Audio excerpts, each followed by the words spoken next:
Hello. Hello, I'm talking on the microphone right now. Test, test, test. I'm ready to kill myself.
Will I hear myself on the speaker? No. Just tell me when.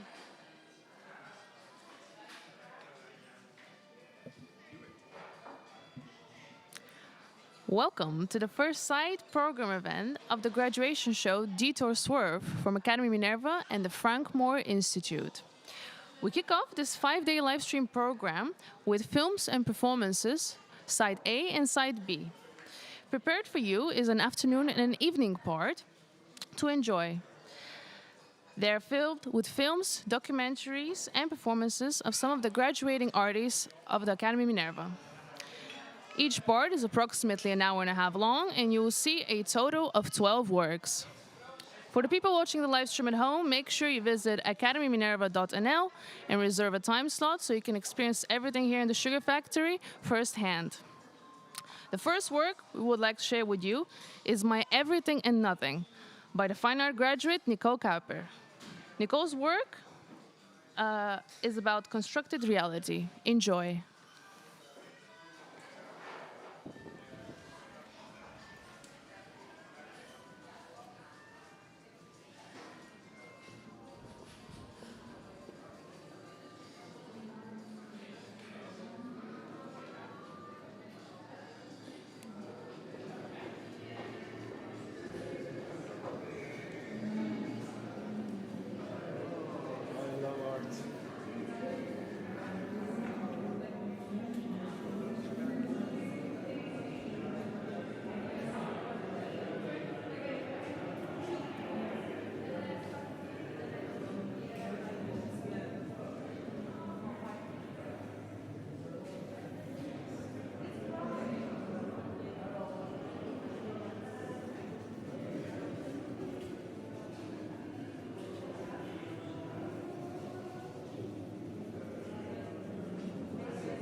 Next, we have 8 short videos by another fine art graduate, Jascha van Ende.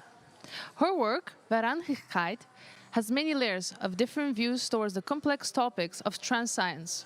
The complete work consists of short stories, poetic text, and a video installation with image and sound. Enjoy.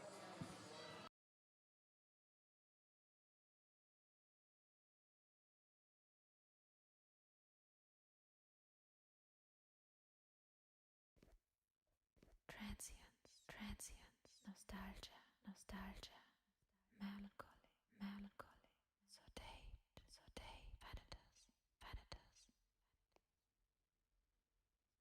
We desire our own finitude, to get involved, and ultimately become immortal with our being, with our works,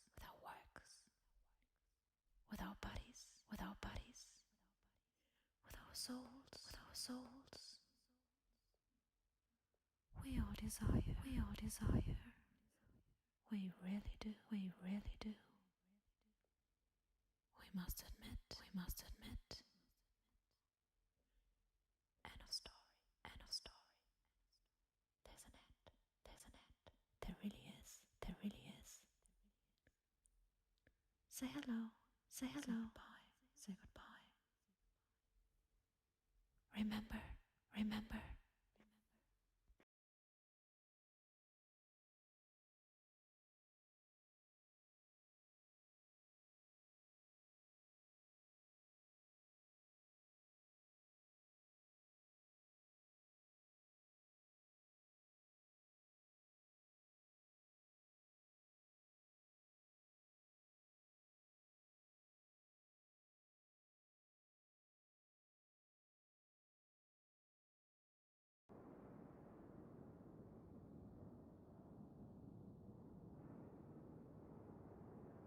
My dearest friend,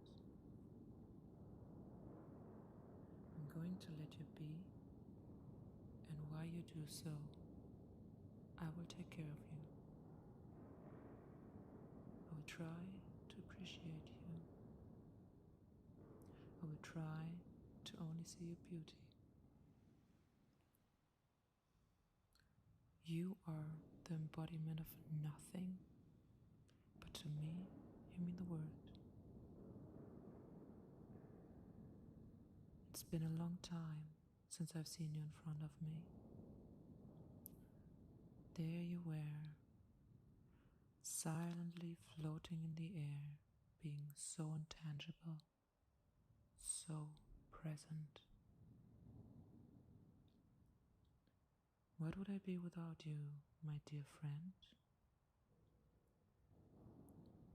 Would I be like you, present at all time and silent, like the invisible? You represent life more than anything else. You are life. And though I don't understand how you are able to make me love and cry at the same time, what is it with you? You are absurd. You take all meaning away. How dare you? In my eyes, you are pure suppression, sometimes pure salvation. I would just accept you as part of the game and keep my power for the things that I can control. I cannot control you. You are unrestrained. The older I become, the more you follow me. The older I become, the more I want to be a child again. Can't you hear it? Listen. My inner child cries after you. It misses you. Listen. Innocent, loose, everlasting. I love how you show me what growth means, but I hate how you don't let me be small. Let me be tall. Let me be the way I let you be, without attempt. You come, you go, you never stay. There was a time when I learned to appreciate you. Back then, you used to be so exciting, so sweet. You come and you go, you never stay, and I cannot hold you. Even when I try, you turn your back and disappear. There you go. Always forward, never backwards. You don't talk. You remain silent at all time. You are sneaky, my friend.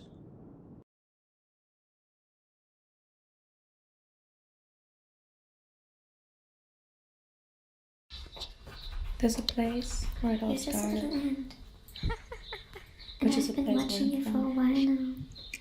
Uncountable now that you talk about the transience of a situation, meaning that it lasts only a short time or is constantly changing. And yes, indeed, Formal, in an architectural setting, flowers give a sense of transience. The colors darken. The superficiality and and all the transience of the colors club you can scene, imagine, plus of place where it all synonyms, and beyond. briefness, where I cannot look at you the brevity, way I want to. shortness, impermanence, The birds that sing, the sun goes up in the morning, and there you are, freshly born into this world. You learn to walk and grow more, live your rebellic teenager phase, become an adult trying to be a grown-up, and then multiply because of course you want to have that experience of passing on your genes trying to make yourself immortal. And then you become old and slowly fall asleep. The sun goes down and the birds stop singing.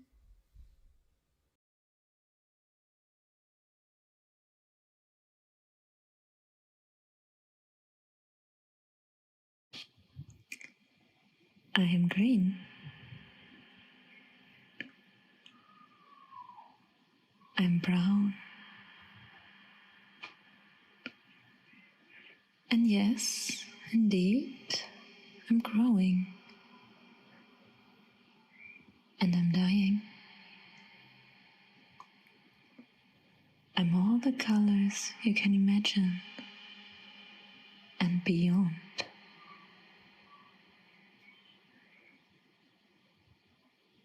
I'm everything around and beyond. I'm the plant. I'm the soil. I'm the earth. I'm the water and the air.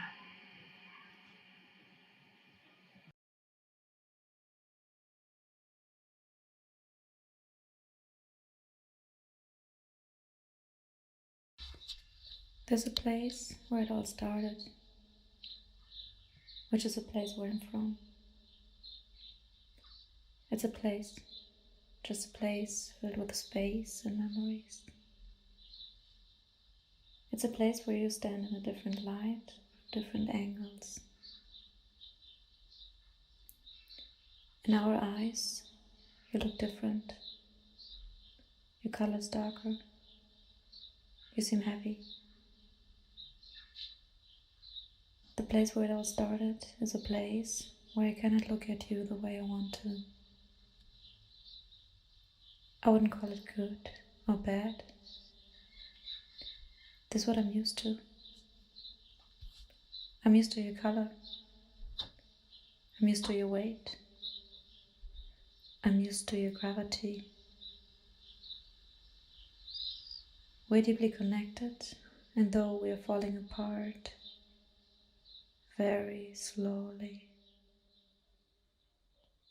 I try to do it carefully, with respect. Sometimes I fail.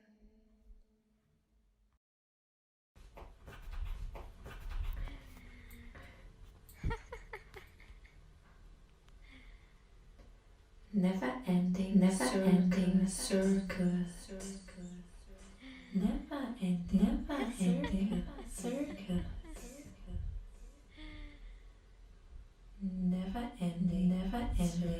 circles. Never ending circles. Never ending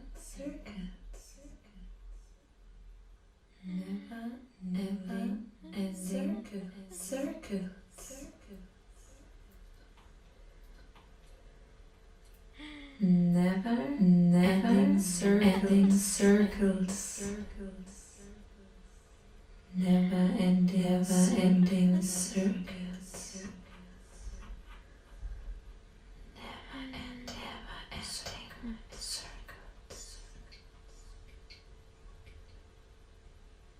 Never ending circles. Never ending circles. Never ending circles. Never ending circles. Never ending circles.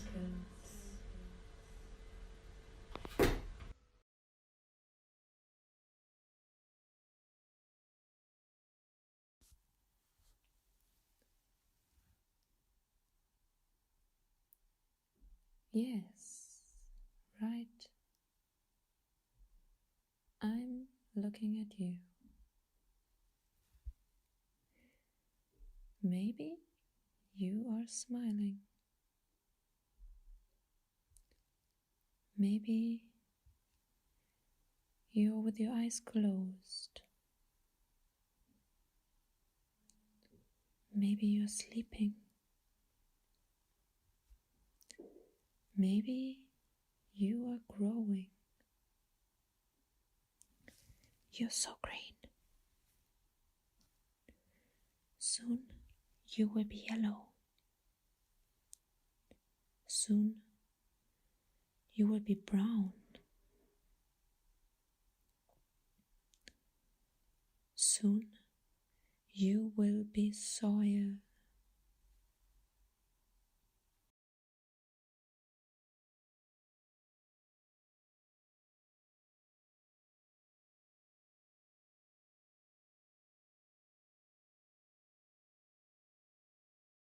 Uncountable noun. If you talk about the transience of a situation, you mean that it lasts only a short time or is constantly changing. Formal. In an architectural setting, flowers give a sense of transience. The superficiality and transience of the club scene. Plus of synonyms: briefness, brevity, shortness. Impermanence. More synonyms of transience: the state or quality of passing with time or being ephemeral or fleeting. Transient, adjective. See also time transience, the attribute of being brief or fleeting.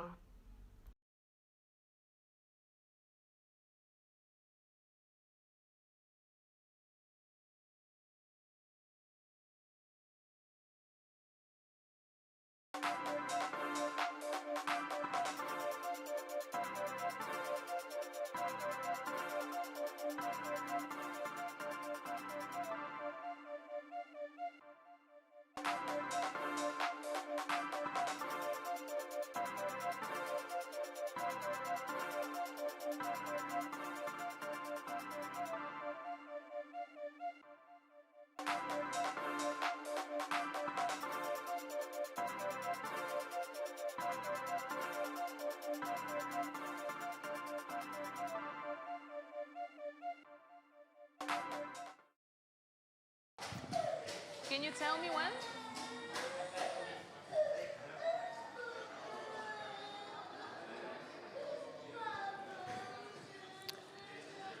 Susanna Lewis graduated from the Teachers Department with the performance Genesis, where she laid in a vat of clay for 4 hours. We would like to share with you a short documentation about the intersection between the Groninger landscape, body, and femininity. Enjoy.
The short film, The Invisible City, by fine art graduate Hugo Textra, was inspired by wandering around cities unknown to him. Please enjoy.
Word wakker. Word wakker. Open je ogen en zie hoe met een golf die aanrolt uit je herinnering deze plek doordrenkt wordt als een spons en opzwelt. Merk op hoe het verleden deel uitmaakt van deze stad als de lijnen van een hand, geschreven in de hoeken van de straten, tussen de kieren van de muren, getekend door de krassen, schavingen, inkervingen en kogelgaten. Sta op, dwaal en doorloop de straten met je blik alsof het beschreven bladzijden zijn. Deze stad zal je alles vertellen wat je moet denken. Laat je herhalen wat ze zegt. Zij herhaalt zich, opdat het zich uiteindelijk vastzet in je geest. Net zoals je herinnering de tekens herhaalt, opdat de stad begint te bestaan. Je wil weten hoe werkelijk deze plek is onder haar dichte mantel van tekens. Maar daarvoor is het nog te vroeg. Wanneer je omhoog kijkt, zie je hoe de hemel zich opent waar de wolken langs strekken. In de vorm die het toeval en de wind aan de wolken geven, ben je geneigd figuren te herkennen. Figuren die je doen denken aan vroeger. Deze herkenning is slechts je enige houvast. Dus bestudeer je de muren en beschouw je de tekens, zodat ze je weg kunnen voeren naar een ver verleden. Een verleden waarin je doolde door nieuwe, voor jou onbekende steden op zoek naar antwoorden op nog in te kleden vragen. Want eens liep je over bedrijvige perrons, ontzaglijke bruggen en door diep verscholen tunnels. En ooit bewandelde je de straten die door kolossale betonnen bouwsels werden omzoomd. Hier vond je iets van je verleden terug waarvan je niet meer wist dat je het had. De vreemdheid van dat wat je niet meer bent of wat je niet meer bezit, wacht je op het moment dat je vreemde en niet eerder bezeten plaatsen betreedt. Je klom, omdat je de vorm der dingen beter dacht te onderscheiden uit de verte, maar tevergeefs. Niets was scherp, alles was uit focus. En hoe kan het ook anders? De wereld zoals wij die kennen bestaat immers louter nog uit kopieën, waarvan we vaak niet zeker weten of die nog enige relatie hebben met iets dat echt is. De stralende ogen van televisieschermen en mobieltjes dringt onze privéruimte binnen en tonen ons de schijnbaar perfecte levens van de ander. Een simulatie van de realiteit is alles dat resteert, een valse kopie. Het is niet voor niets dat je je richtte tot de taal der vervallen muren. Juist hier hoopte je iets van de oude onbekladde werkelijkheid terug te vinden. In de scheuren, markeringen, krassen en ontvellingen vond jij een diepere waarheid. Eén die de glinsterende leegte van de massamedia blootlegde door zijn eigen imperfecte schoonheid te openbaren. Maar helaas, je was te laat. Inmiddels ben je zelf onderdeel gaan uitmaken van een film waaruit niet te ontsnappen valt. Een film die op diezelfde mobieltjes wordt afgespeeld. Je besluit te rennen, maar het heeft geen zin. De camera kan je vlucht oneindig vast blijven leggen nu de cloud de filmrol heeft vervangen. Troost je met de gedachte dat ooit alles zal vergaan. Zelfs ik, de representatie van de wijsheid, ben onderhevig aan verval. Een kluwen van verleden, heden en toekomst die het bestaan blokkeert, verkalkt in de illusie van beweging. Dit vind je aan het einde van je reis.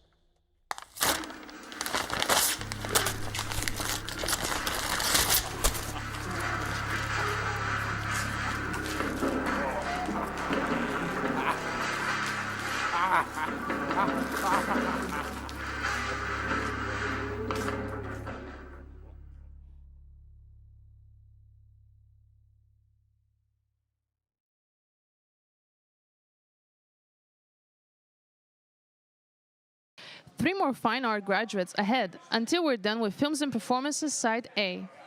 You'll see Paulo Quinones Ria's work, Fiesta de Diablos, take on a performative look. Take a look.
Next, we have the work of Karin Groenewoud, Lab of Endless Translation, explores space and makes it visible.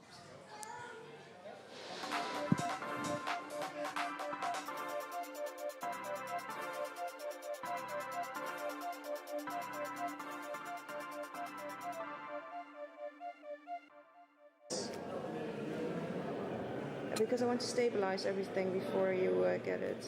Oh.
Last before the dinner break, we have Grace Bush and her documentary, Behind the Scars.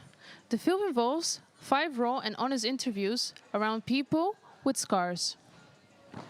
Enjoy.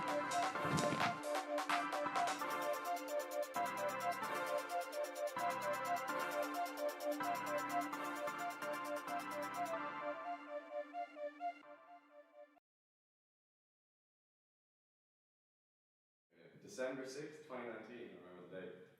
Cycling home from work at like 4 a.m. I don't remember the actual crash. I was hit by a car while I was cycling, but apparently I just cycled past the red light. I broke my fibula and my tibia and shattered my ankle bone.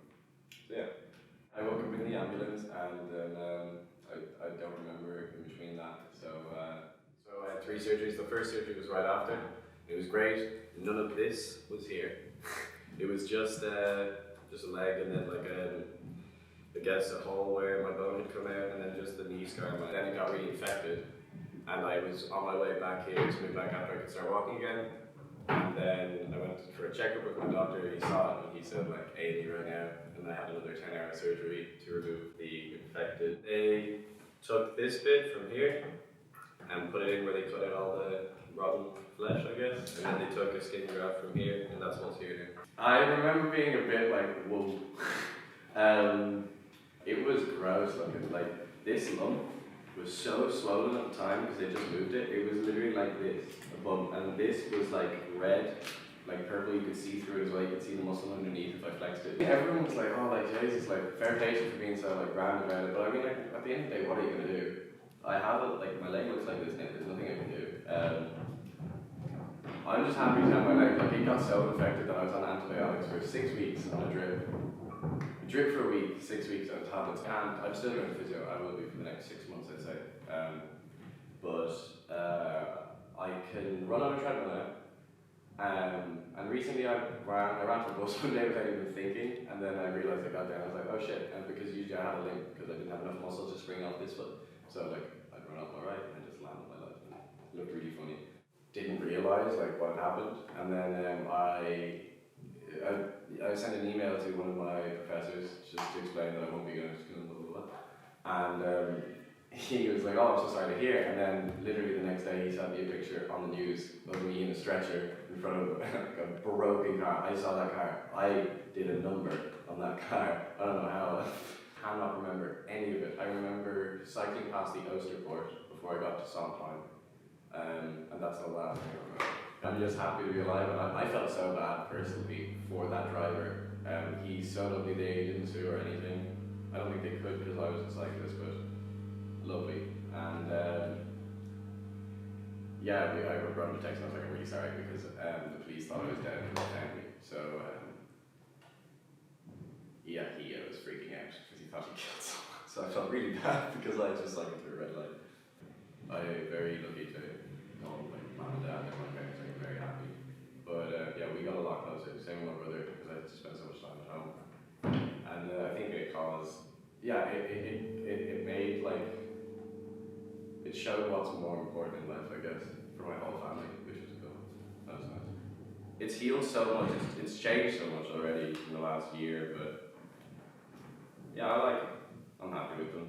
Like, yeah, I guess my leg's gonna be a funny shape for the rest of my life, but yeah, there's worse things, I think. So. My scar looks like a thunder, and I really like that. It reminds me of Harry Potter a little bit. And it's something that I realized like a few years ago. It's not something that I was aware when I was a kid, you know. But then one day I realized that it looks like a thunder, and I really like that. Yeah. So basically, I born with a birth defect. So it's basically the head of the baby is grown, like it's developed from the back to the top, so to the front. Sorry. So then some babies, and they don't know why, doesn't finish the whole head. And that results in you having like the nose or the lip or inside the mouth unfinished. This can be outside, this can be inside, or this can be both. In my case was both. So yeah, basically I born without half of my lip and then without the bones of the inside of the mouth as well.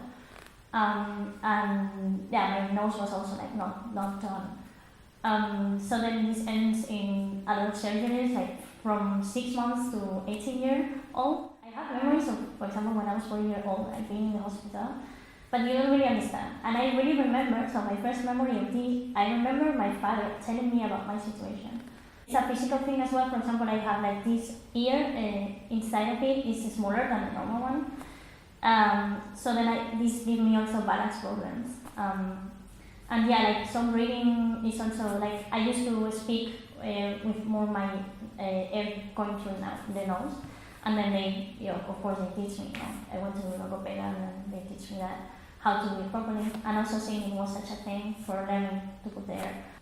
So when I saw myself being treated differently when I was super young, like my first memory of this is like when I was 5 years old or something. And they were like, no, you can't come with that. And I didn't understand that, but I was not sad about that. I was just not understanding what was going on. And then yeah, at some point, because when you are a kid, it is less noticeable. But of course, when you grow, so for example, the upper part of my mouth didn't grow, but it grew the back one. So then I was looking like this, So of course, yeah, it didn't look like pretty or something. So the scar always makes the people react, Like nobody can avoid it, like the reaction. They try to hide it, but they can try to hide it, but you see that they are reacting. Or they can just react in a way, so they can try to be nice with you, or they can be direct with you. And for example, like, yeah, a lot of people ask me like, oh, what happened to you? Did you fall when you were a kid? Like, did you fall from a chair or something? And I was like, no, and then they need to explain it. But I prefer that they come directly and they ask me, because it's okay to ask. This is part of myself, part of who I am, part of how I grew up, part of how I developed myself, who I became now. And I am proud of it, and I think it's important that, because I used to hide it or something, not hide it, but not, and now I openly talk about it because I think it's important that people knows. This year is going to be 10 years since I finished being a patient, let's say like this. So it was such a moving memory when I realized about that, and of course when I see pictures of myself, then I just feel like the same person and also so different in the best way. And it's super important that people is able to listen other stories and to realize to be able not to treat those with compassion, just because you see a scar in the face or whatever, don't treat them with compassion. It's what I want to say to everybody, because we are not sad about what happened to us, so you don't need to be sad for us. The scar right at my eye is when I was 19 years old, I think, and I was having dinner with my sister and my brother and my mother, and we got an argue about, I don't know whereabout, and I was kind of bullying my sister, and she became so angry at me. At last, she took a plate with cooked potatoes and gravy and red cabbage and some meat, and she threw it in my direction.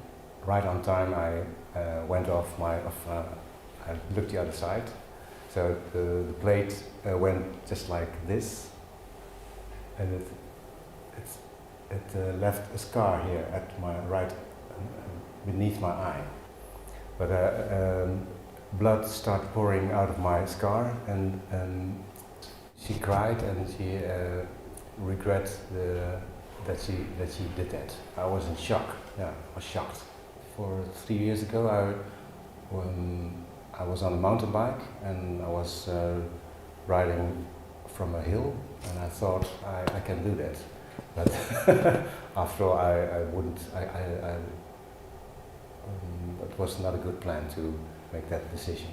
So I drove right off the hill and I fell on my head and on my shoulder, and I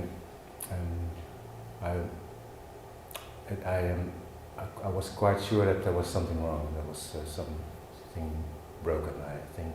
It was a surgery for, I think, 2 hours. There's one part of it that feels not organic.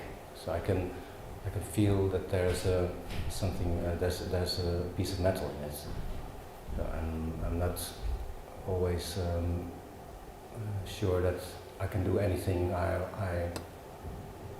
would like to do. This scar is from 3 years ago, but this scar is more than 40 years ago.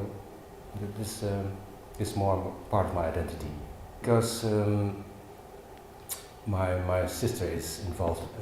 Were involved in it. We're involved into getting the scar. I think one should don't want to let them vanish. It's part of your body, I think. There's a story linked on the scar. My scar, it's kind of like a heart on the back of my hand. It doesn't really have a specific shape, but it has a different texture, and with the years it's not very recognizable anymore, so it's kind of just a detail on the hand. I don't remember how it happened because I was very little. I was 3 years old, and from the stories that my mother told me, she was ironing and she left the iron still hot on the iron board, and I was little and stupid, and I went and started shaking the iron board, and eventually the iron fell on my hand. So it was not a pleasant experience for my mother, but fortunately I don't remember anything. The accident was pretty bad, and I went to one of the best hospitals in the city, and I needed a plastic surgery for it because a big part of my skin was burned. So they took skin from my hip and placed it on my hand. My mother is still very concerned about hot stuff, and she still feels insecure about me ironing. I have never had another accident except this one, so I'm like I took every little accident that possibly could happen and collected it in one. It was very interesting. When I was in kindergarten, every child noticed it, and every child was like, "Whoa, what happened to your hand?" And I was telling them the story all over again, so it suddenly became a part of my personality somehow. And it was very useful because it is on my right hand, and when I was growing up I learned right and left because of the scar, so it helped.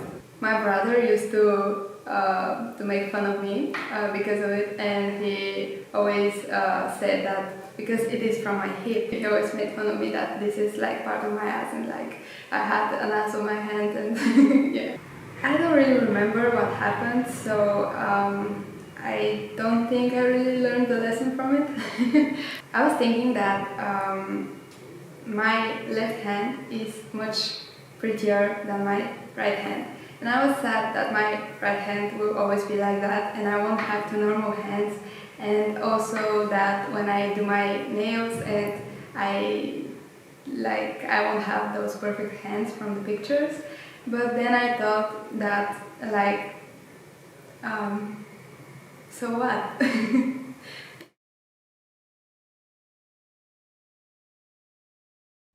I have a scar up my arm from my hand to my elbow in the shape of a zigzag.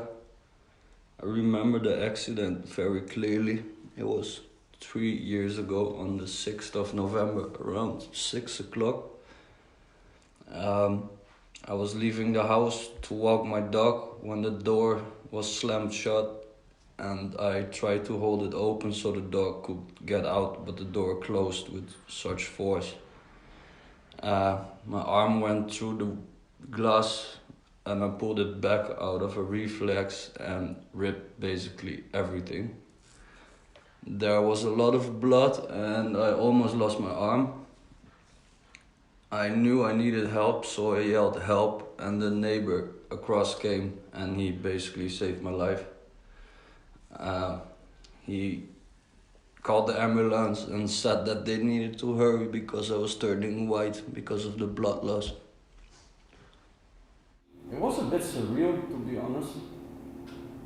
I mean, I have had a lot of injuries before, but not one like this. But through all the adrenaline, I don't know, it's so weird. It seems like a dream, you know?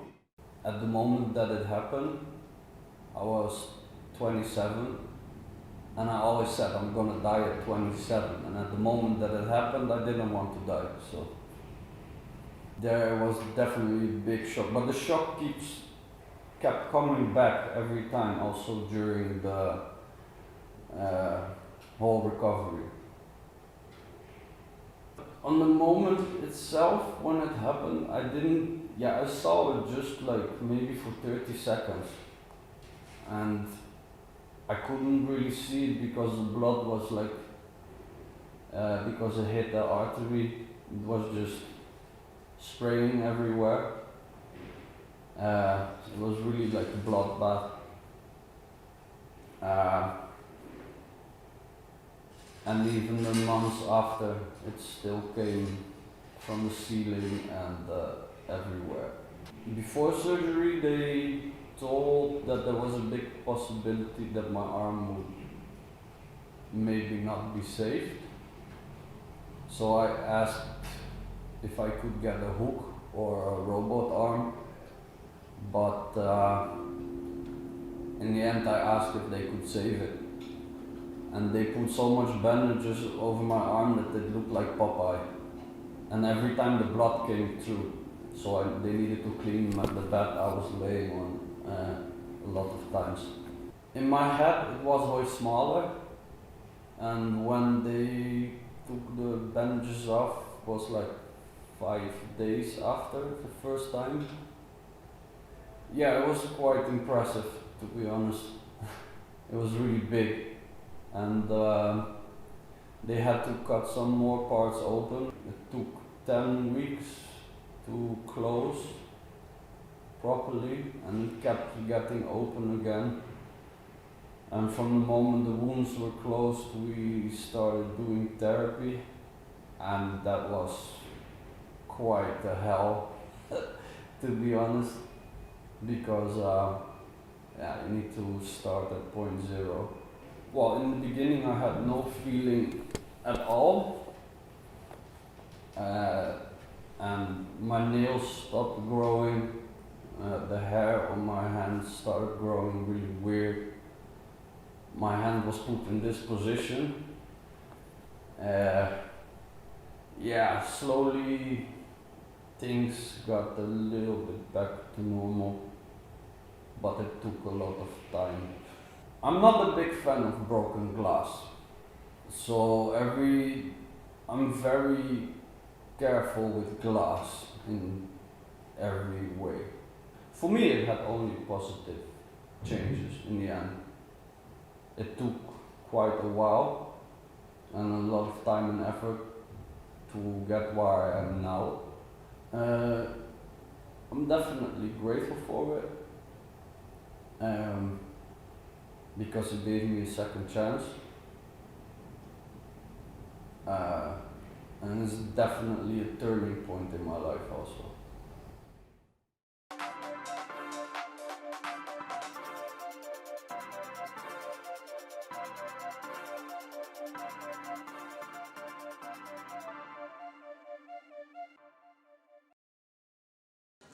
Hope you enjoyed our Films and Performances Side A. That was it for the afternoon program, and we'll be back for the evening part, Side B, at 7 o'clock. Hope to see you then.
Welcome back to our side program event, Films and Performances, here from the Sugar Factory.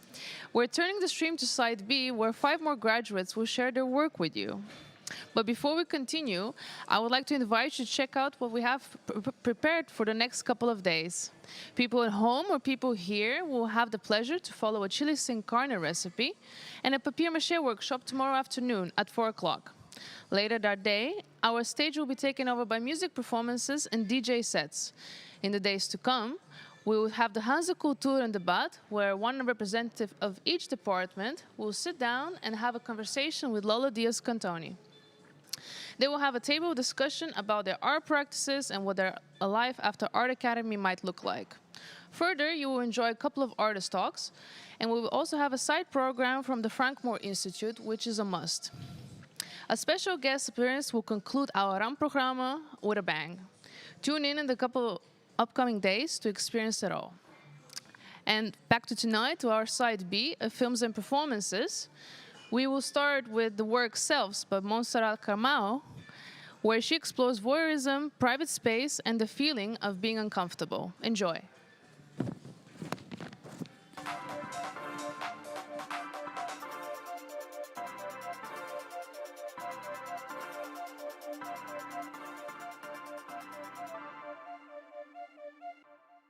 Sandbox life. Yesterday, whatever you fucking want. It was like a group of 3 or 4 people who were only talking amongst themselves. Like we would try to interact with them, but they were completely ignoring us. For what reason? Maybe I'm not cute.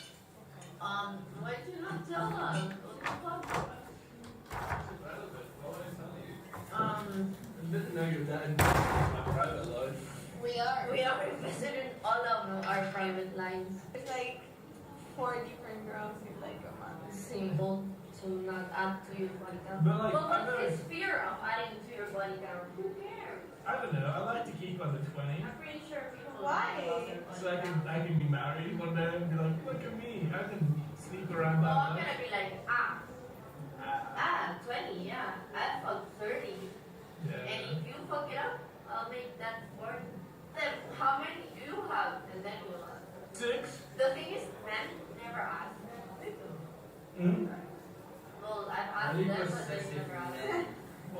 I don't know, I just say it. I honestly have no shame, and if It's all fucking shit. It's fucking kid being bro.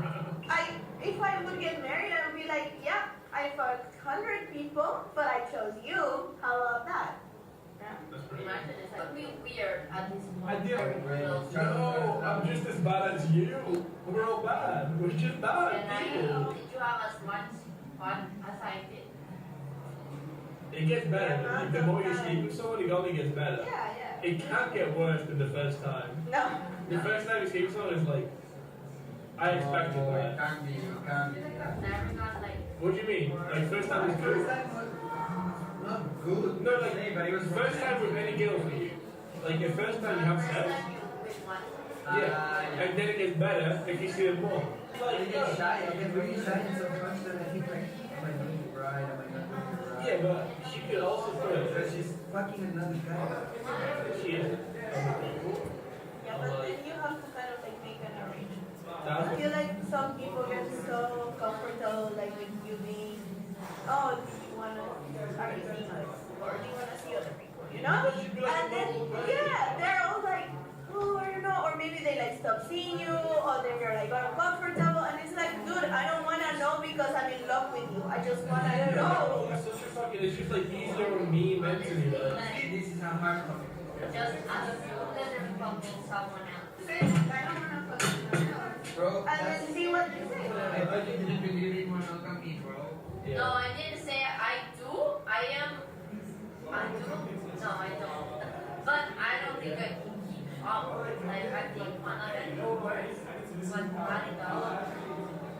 Sometimes. Sometimes. It's a luxury. It's a luxury. I mean, it's nice to live in a luxury. Don't get me wrong. I would like to be in a monogamous relationship and fully be in love with them as they are in love with me. But practically, it's not real. It doesn't happen that often. It happens. It happens. Like my grandparents, they are still in love. For real. Like, they sit together and my grandma grabs you. And none of them is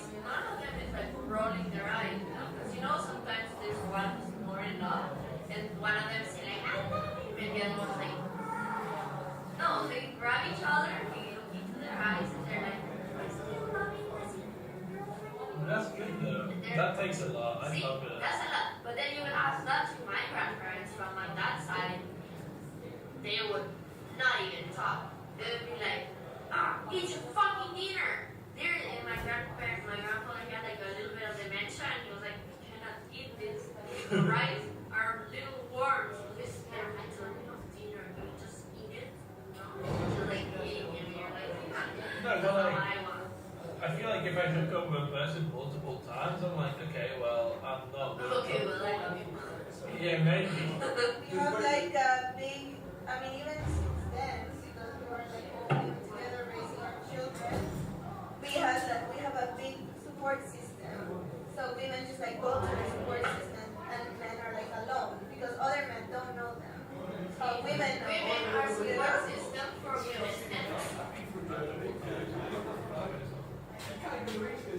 That women are more The only time you had a period in your life where you just like had to heal and take things was after like your 4-year relationship. I feel like after even my 7-year relationship, But I think it's harder to get over like a thing that they don't really used to happen than a thing that's 4 years or 5 years. But I think it's not getting over, but just like men are really like breaking up, and then women make the decision to break up more likely than men because women are like, oh, whatever, start fucking or no, it's like men. Yeah, you don't And really like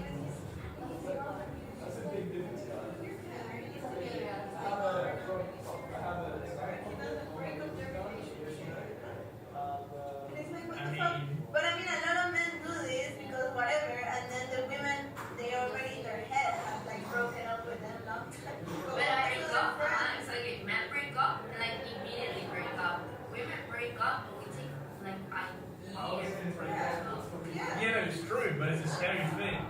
Like, that makes me think, like, at no point in a relationship I'm safe. I don't think I took like a year to break up, but there was like moments I was like thinking about it, but then I would sit down and like make a mental checklist and be like, okay,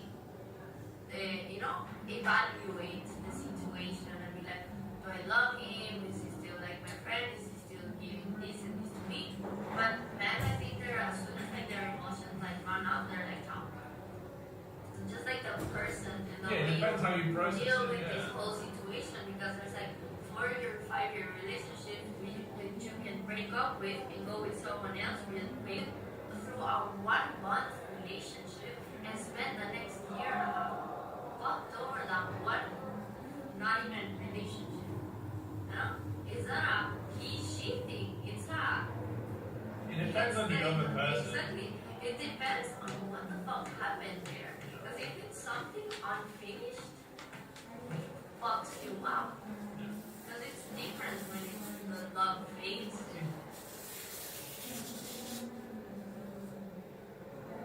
yeah, I would like to, but I don't know how. Yeah, exactly. So I should. Like what drinking game, and like it's kind of difficult for me to explain it to you, but I can explain it to you later. Who is it? That's thing. When you look like that, you don't look beige coat. That's a long beige coat, and we all missed it. He just wanted like a different environment because his housemate was like going to parties, having house parties because she was off work.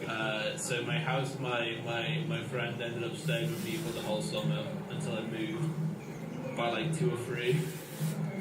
I was like, well, who's cooking dinner? Who's going to get the beers? That was the dynamic. Someone's going to get beers, and someone's cooking. It was honestly like the happiest. Wait, this is what it's like to be happy. I couldn't Google place where I didn't even know one person. But I don't know, it's just not a thing. I don't know how to explain it. People would look at you weird. I will freak out because someone will approach me and then I'll be like, well, I have to kill him. There's no other option in my life. How do you look? Like, how do you score an art? With a stranger. I will stare. But if someone approaches me, I will just it's not because I want something, it's because I'm just, if my heart is really in it and I really want this person, I will just stare and freaking the fuck out. No, it doesn't. It works with women, it doesn't work with men. I usually don't do anything because I want to chase, but I want to be in the position of being chased, but I want to achieve that by chasing. And that's a contradiction and I'm not a good dancer anymore. Because I don't dance. Like I haven't danced for a year or more. I don't care. Like it's just a truth. Okay, I don't care about your opinion though. I don't like. There's why do you need to share everything? You know. And what is it gonna accomplish as well? If you have a little bit of empathy, you hear people suffering, no matter what, you will stand by them. Which is like, yeah, can I get an address? In Spanish. And I'm like, I don't know, it makes no sense. What is pizza code for? drugs. And then I was like, How did he come to that conclusion so quickly? Yeah, I think there's something happening in my house. Yeah, we said the same, but we don't want to anymore. But my mom, she was young. She was like 10 or something. My grandfather, because they were bourgeoisie, so she sent them to Japan. Like ingrained in my system. But I feel like if I would be living there now, I would go because it's just so bad. Now, it's just horrible. You guys get into a fight, but not because you have a fucking vagina, not because you're an easy target. To explore like all the things straight people do, which is, have their first kiss, explore relationships, figure out what's wrong. You're either hiding or You not. completely miss out on it. But even talking to your parents, it made me feel like I wasn't completely alone. It's are actually allowed to cry, and it's the same comment. It's like just sitting down. Maybe if you also want to be a piece of shit and sit down and stare at them and ignore whatever they're saying, fine, do that. But don't get mad. Why are you mad? Why are you mad? You're saying these comments, but nobody answered. We all just stayed quiet. No, actually, most of them are straight, but I'm gay enough for all of them. Worry. He makes like small comments about it sometimes. But sometimes they're not the right comments. Shut up. Shut up. Like seriously, just shut up. Like you don't know. Go in Shut there. up. Shut up. Like I just picture someone grabbing your ass. you can get a double finger of his. Yeah. Shame. But it really didn't look that bad. Also, he wasn't in pain or anything. Maybe it's just the adrenaline. Yeah, I think so, because he was really angry. He has to try to find them and sue them. And if you have it and you've been there, then probably everyone from your part will be fucked. Well, if you go to Spain, you take me with you. But then one friend is good because I can still make other friends and still have someone to hold on. Beautiful. Beautiful. Yeah, they were a bit unclear with that. And I was like, oh yeah, I lived in Sweden, but I didn't know she was Swedish. I lived in Sweden for a year, and you know how Swedish people. So I was talking about this connection from here, people here are not very social and warm and stuff. And Swedish people, they look behind their, they stand behind their door and look through to see that their neighbor has left, so they don't have to talk with them. Is that a real thing? Yeah, it's a real thing. The fuck? And in Sweden, you cannot look someone in the eyes on the street because then you're like, what the fuck? Yeah, because they're very mild and everything is mild. There's this word in Swedish. That's why they also dress in black and this kind of colors. And you're not allowed to, or you're not supposed to talk about yourself either. If you've done something, then someone else has to bring it up, I think, rather than yourself. Yeah. And she said oh, I'm Swedish actually. Yeah. Oh, that was... That's a very good observation, and I was like, is this a good thing or a bad thing? It's really unnoticeable. Choose your side. Choose your side. Sounds so dramatic. Oh, problem. This is the... For some reason this isn't... Yeah, honestly, do you want to fix it? Before I did live in this roller coaster of energy and chaos, but I'm trying to chill a bit. Chill the fuck out. I really need it. So I wanna be serene and in peace and just drink That's not very maturity. Feel my heart racing in my chest. He's like, I can't do this, I'm too old for this shit. Nothing really matters. Nothing really matters. So I want to be in control of my emotions. Doesn't even make you not control your emotions. Oh yeah, I feel less in control. No? Like, you get anxious and shit. I mean, you don't really like think that much, no? Sometimes it has the opposite effect on me. I actually think a lot. I mean, yeah, but then it like takes you in kind of a ride. Yeah, for me it's like a thing I would want to do if I don't want to think about anything. I like feeling in control. I also do, but I also kind of learn how to just let go of control. I mean, when you can control what you feel, what I'm feeling in the moment that I'm feeling. Then I look back on the moment and I realize what I was feeling. But in that moment, it's kind of hard for me to know what I'm feeling. So therefore, I don't know what I want. I mean, I also have it like I get overwhelmed a little bit. Sometimes I get overwhelmed a lot by how I feel, and then I don't know what I feel. Then I can't talk about it, you know. You know? And then everyone would know that you're talking about people, and then it would be kind of nice. Okay, think like, I wonder if the person will know that I'm talking. Depends if they hear it. But I did pretty good actually. Like, I'm not that hungover, just a bit of a headache. I left at 12. Wow. Like, oh, that's very nice. So they know that we were talking about them. I don't know, depends on what you left in, I guess. It would be. Are you talking about us? No. No, you weren't mentioned this evening. I'm sorry to disappoint. It was kind of mentioned. No, she was not. You are irrelevant. When we are talking, either like there's always a show playing in the background. Well, that sounds like your problem. I don't see why you're insulting us. You should have more friends. That is not performative. No. I will still cut them out, so it doesn't matter. But what if they're very deep and performative? You can't do that. They're mind-provoking. It's 3:30. You walked into those one day, yeah? And it was just like a goat cheese lying there. And it How? was Yeah. a very clear net. I thought about what you do.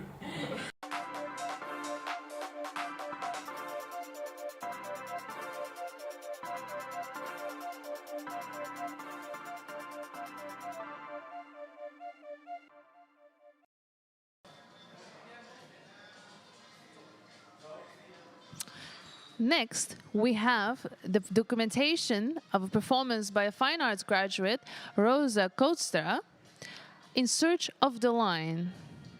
Take a look.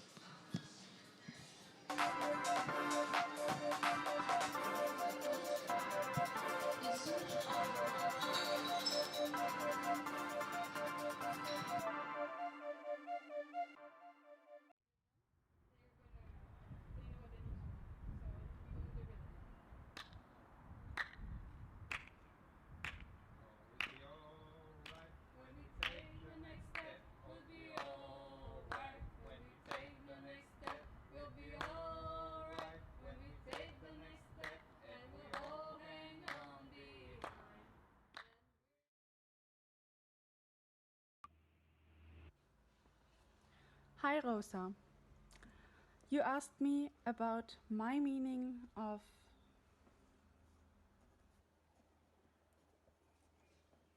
a line.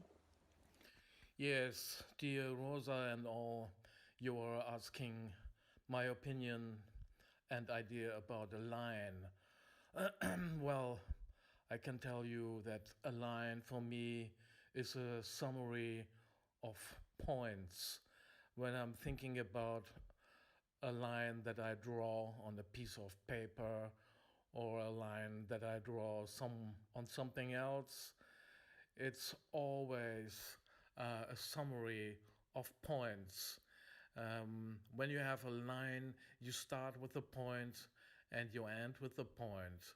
And in between, you have a summary of really many, many points. Thinking further, I was also thinking as a line of something that highlights maybe words or something, because a line can underline something, and this is also like the word underline. We use this in our language to highlight something that maybe is important, just to highlight something, I would say. I started thinking of a line that connects one point with another. And through this connection, this point, and together it became something new because it got connected through the line. I was also thinking that the line, because I was describing it as pure, can be seen maybe as a basic property. For example, in a network.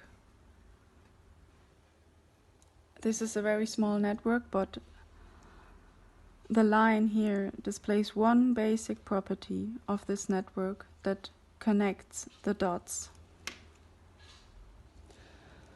And then I was thinking that this point and this point, they both entail information, and maybe through the line they want to get transported from one dot to another. And I was thinking of the line as an information route, where information from this point and this point maybe collides here in the middle, and again something new happens. I think that also relates to or fits to our knowledge about the brain and the synapses and information routes. The line is so minimalistic and does not entail something, or there's it's like naked when you don't set it into a context, and when there's context around, so much happens through this line, and this is really interesting, I think.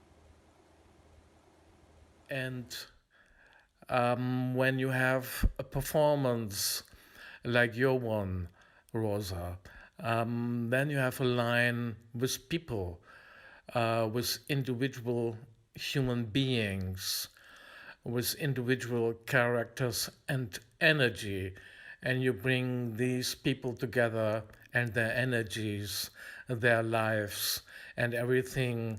You put them together, you energize them with your idea to form a line.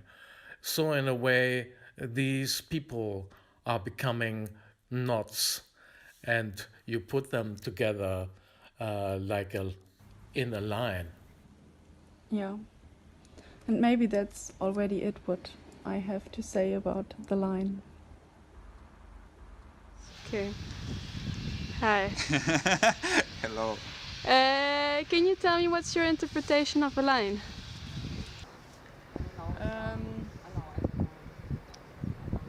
The first thing was like, it must be straight. I don't know, that was the first thought. Like, it has, as I said, there was a starting point and an end point. It's going in a certain direction. Mm-hmm. Means, following, maybe. Following. So, organic. Yeah. When I see a line, I want to follow it. Where does it go? Nice. I always think it's like more about movement. When it says like it's a line, it must be like it must begin here. It might just go end somewhere else. I don't know. It's a very abstract question. How does it look like? What's the shape of the line? Is it just straight, like the air line? Is it going on the roads, or between the trees, or under the ground? It can be a straight line. It can be wiggly lines. The points could be metaphorical also, not necessarily visual points. There's also the imaginary lines that can represent the sound or the smell. I don't know, imagine like, okay, maybe not sound-wise, but, you know, metaphorical lines could be things that connect people or beings or places, or it's things that connect things. Mm-hmm. And I'm not a very abstract person, so for me, line, it also gives me a lot of memories with geometry and mathematics when you drew the lines for create a certain figure, or you just create the line to understand how it works. I think that's what I get from a line mostly. Also, it's a thing that creates contrast because it's a line, so it pops out in the background of anything almost, and it also divides the stuff. You see, it connects things and it divides things too. Nice. So a line could be everything. Yeah, I don't know. Just life is one huge line, and maybe inside of this huge line there are much more of them.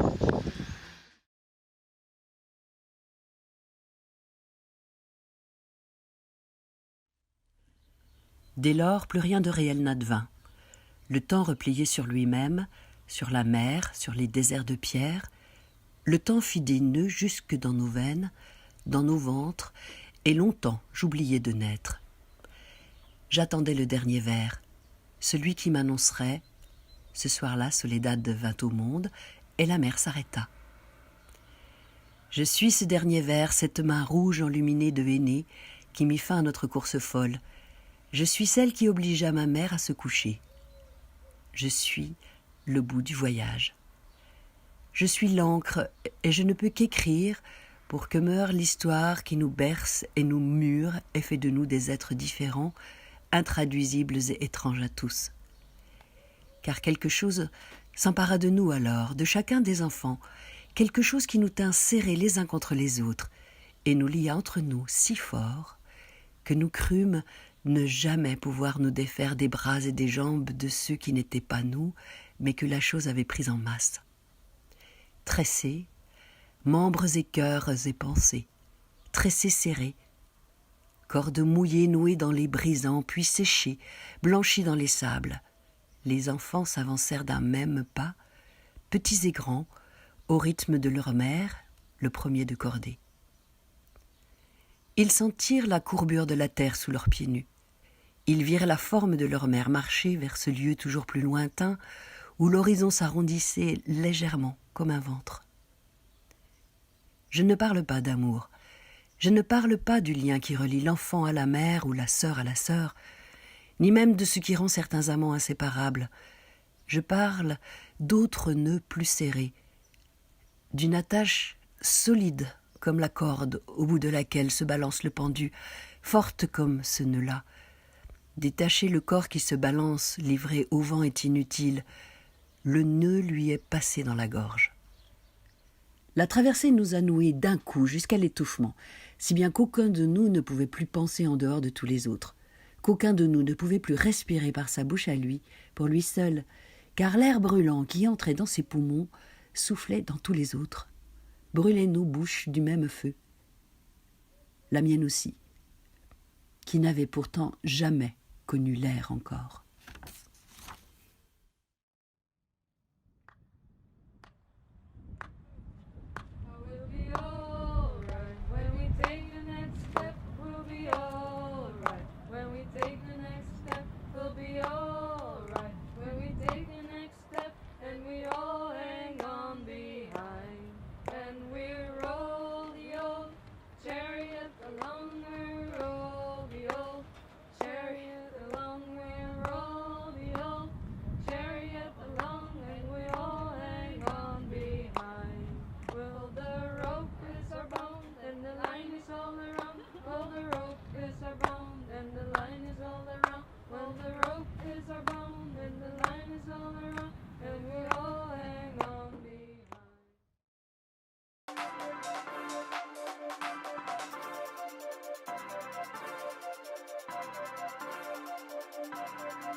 Welcome back. Next, we have fine art graduate Annette Alles. She built her own climbing wall in a collaborative effort, which emerged in times of physical and mental need. Please enjoy Just Try It.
Designer graduate Miriam Kema's work, Interaction in Full Color, follows your heartbeat, which is influenced by the color-changing atmosphere. Take a look.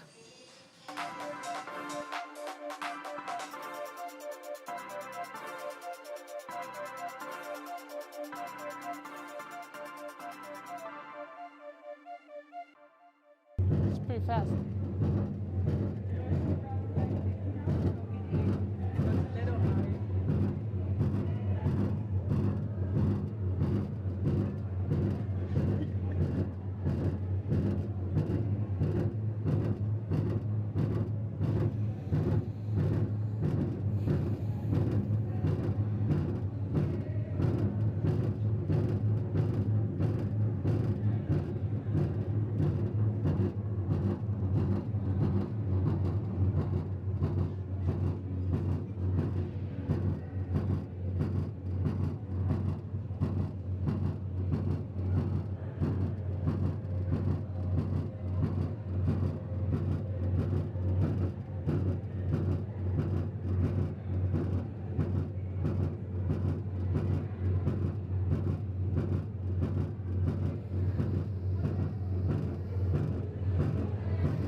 Trying to slow it down.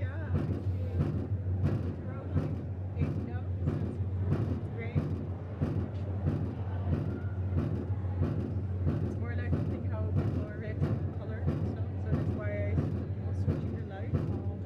Yeah. So if you're like sitting in a color white, you will and if you're sitting like in a color red, for example, your heartbeat is gonna raise, so you feel more activating and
Second to last of tonight's performances, we have the video documentation Lily from the fine art graduate Kalila Schneider.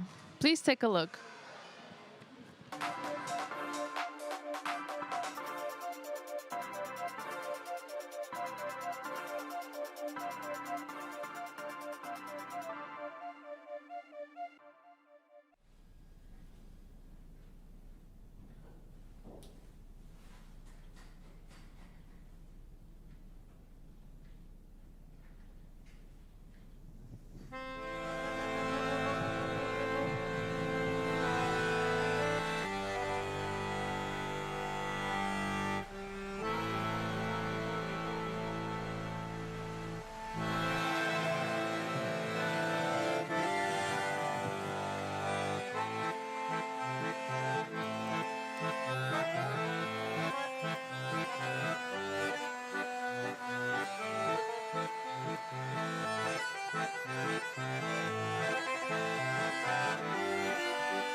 Στη Γαλλία μες του καρέμιου τη λυθή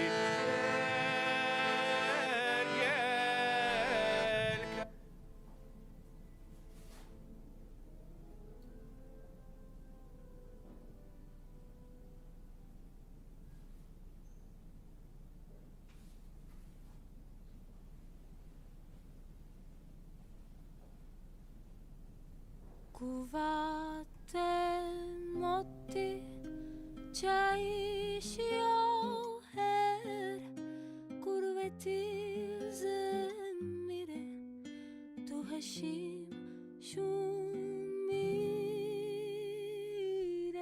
kuvate moti çayşıyor her gurbeti zemire tu hashim shumire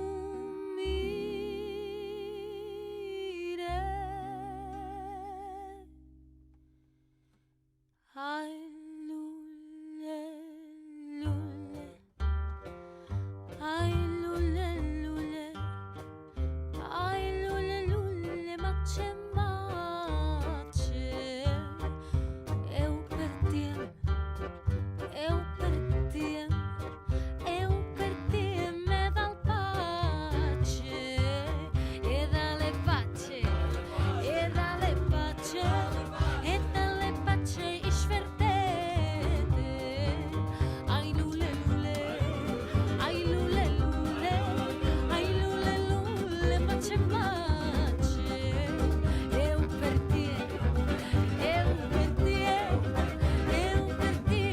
dal pace.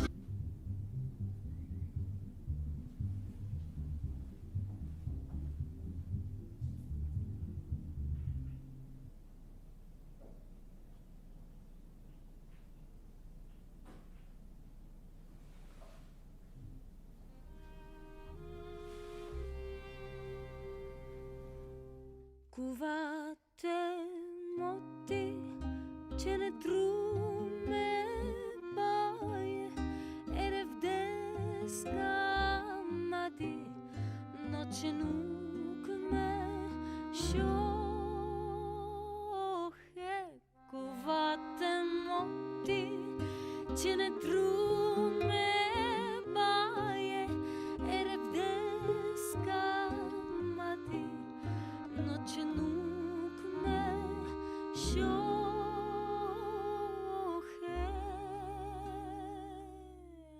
ay lule lule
Last, from tonight's program of Films and Performances Side B, we have Teacher Department graduate Adrian Kaiser and co-performer Nuno Becker, who will present us a positive shaving. Please, take it away. Nuno Becker, who will present...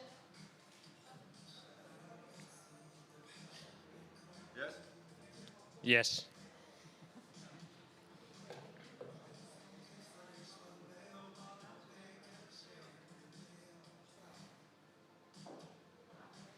Yes, I'll try that. Yes, I'll do that. Yes, I'll make that. Yes, I'll create that. Yes, I'll try that. Yes, I'll do it. Yes, I'll help you. Yes, I'll create that. Yes, I'll try it.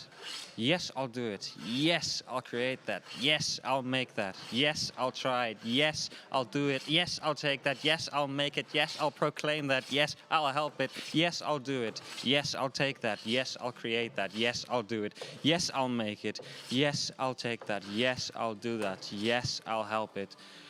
Yes, I'll disclaim that. Yes, I'll make that. Yes, I'll do that. Yes, I'll take that. Yes, I'll make that. Yes, I'll do it. Yes, I'll create that. Yes, I'll help that. Yes, I'll paint that. Yes, I'll create that. Yes, I'll do it. Yes, I'll paint that. Yes, I'll create that. Yes, I'll do that. Yes, yes, yes, I'll do it. Yes, I'll help you. Yes, I'll make that. Yes, I'll do it. Yes, I'll create that. Yes, I'll help that. Yes, I'll paint that. Yes, yes, yes, I'll do it. Yes, yes, yes, I'll create. Yes, I'll help you. Yes, I'll do it.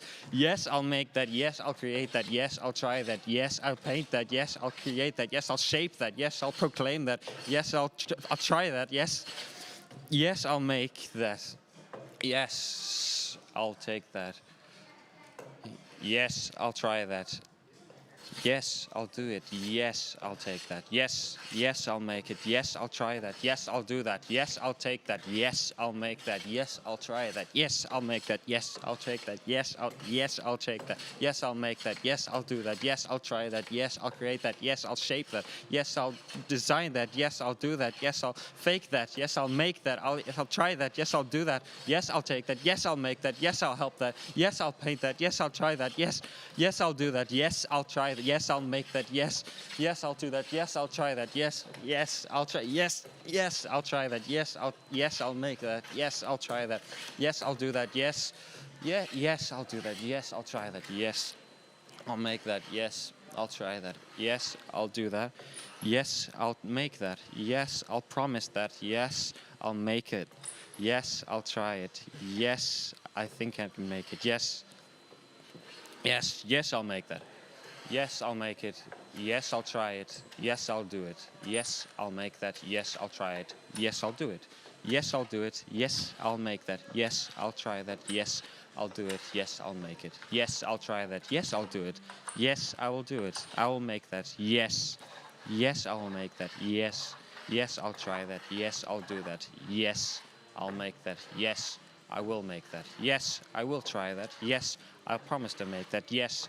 Yes, I'll paint that. Yes, I'll make that. Yes, I'll create that. Yes, I'll try that. Yes, I'll do that. Yes, I'll help that. Yes, I'll paint that. Yes, I'll create that. Yes, I'll do that. Yes, I'll try that. Yes, I try it. Yes, I will do that. Yes, I'll create that. Yes, I'll do it. Yes, I'll try that. Yes, I'll do it. Yes, I'll create that. Yes, I'll try that. Yes, I'll do that. Yes, I'll create that. Yes, I'll make that. Yes, I'll do it. Yes, I'll try that. Yes, I'll do that. Yes, I'll make that. Yes, I'll create that. Yes, I'll do it. Yes, yes, yes, I'll do it. Yes, I'll create that. Yes, I'll try it. Yes, I'll do that. Yes, I'll create that. Yes, I'll make that. Yes, I'll try that. Yes, I'll do that. Yes, I'll create that. Yes, I'll find that. Yes, I proclaim that. Yes, I'll do that. Yes, I'll do that. Yes, I'll do that. Yes, I'll make that. Yes, I'll try that. Yes, I'll create that. Yes, I'll make that. Yes, I'll try that. Yes, I'll do that. Yes, I'll do that. Yes, yes, I'll do that. Yes, I'll do that.